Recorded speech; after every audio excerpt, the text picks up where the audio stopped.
बिस्मिल्लाहिर्रहमानिर्रहीम अस्सलामुअलैकुम। उम्मीद करेनी आ सारे मेरे बहन भाई ठीक हो सो। अज मैं अपने बहन भाइयों वास्ते दानेदार सूजी का हलवे की रेसिपी लैके आई हाँ। ये इतनी मज़ेदार रेसिपी हो सी, इंशाअल्लाह सारे मेरे बहन भाइयों को पसंद आसी। सब तो पहले कढ़ाई दे विच मैं 2 कप पानी दे शामिल कर लई सा। बिस्मिल्लाहिर्रहमानिर्रहीम। नाल दे नाल 1 प्याली चीनी दी भी शामिल कर लई सा। मुहर्रम स्पेशल रेसिपी लैके आई हाँ मैं अपने बहन भाइयों वास्ते। ये वाली रेसिपी एक बार घरे जरूर ट्राई करे। हल्का जी मिक्स कर लई सा ते चीनी नूं मैल्ट होण दे सा पानी दे रले ते नाल थोड़ा जी फूड कलर शामिल कर दे सा। खूबसूरती वास्ते सूजी का कलर बहुत खूबसूरत आसी फूड कलर शामिल करन नाल। मैं अपने बहन भाइयों नाल छोटी जी रिक्वेस्ट करेनी है कि मेरी वीडियो नूं लाइक जरूर कर दिता करो। तुसा लाइक करेंदे हो सानू काफ़ी सपोर्ट हो वेंदी है, सानू उम्मीद हो वेंदी है कि साडे बहन भाई साडी वीडियो वेख रहे हैं, सानू सपोर्ट कर रहे हैं। मेरे बहन भाइयों ने मेरे चैनल नूं सबसक्राइब किया होया उन्हां दा मैं बहुत ज़्यादा शुक्र अदा करेनी हाँ। जिन्हां ने नहीं किया वह भी कर लवें ताकि उन्हां तक भी आसान तो आसान रेसिपियाँ पहुँचदियाँ रहें। कढ़ाई दे विच मैं 2 चम्मच घी दे शामिल कर लई। घी हल्का जिहा गर्म होई सी ते इहदे विच मैं 1 प्याली सूजी दी शामिल कर लई सी। बिस्मिल्लाहिर्रहमानिर्रहीम।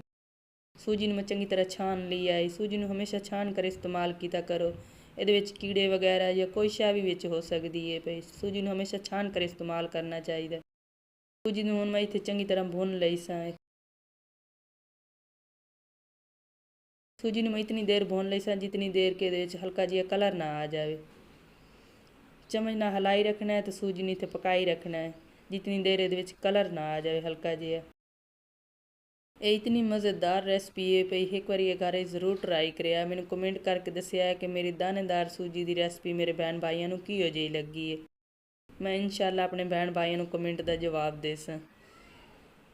अल्हम्दुलिल्लाह माशाअल्लाह सूजी ने मैं इत्थे भुन ली है। कितना खूबसूरत सोहना कलर आया खला सूजी का, वो भी बड़ी सोहनी आमदी खली है भई।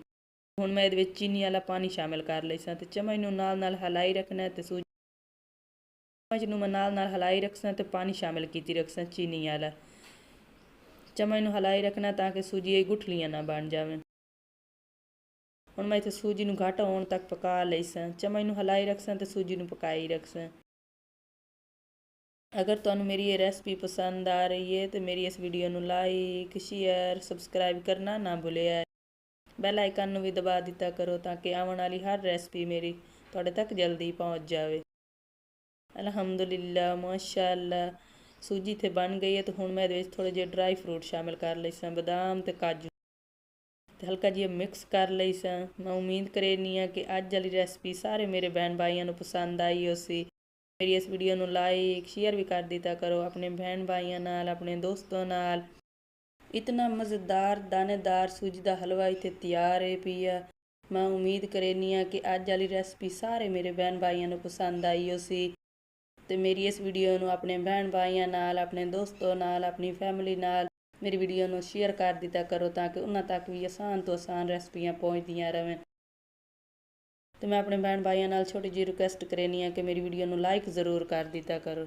अल्लाह पाक तुहानू अपने हिफ्ज़ो ईमान विच रखे। अगली वीडियो च मुलाकात होसी। अल्लाह हाफिज़।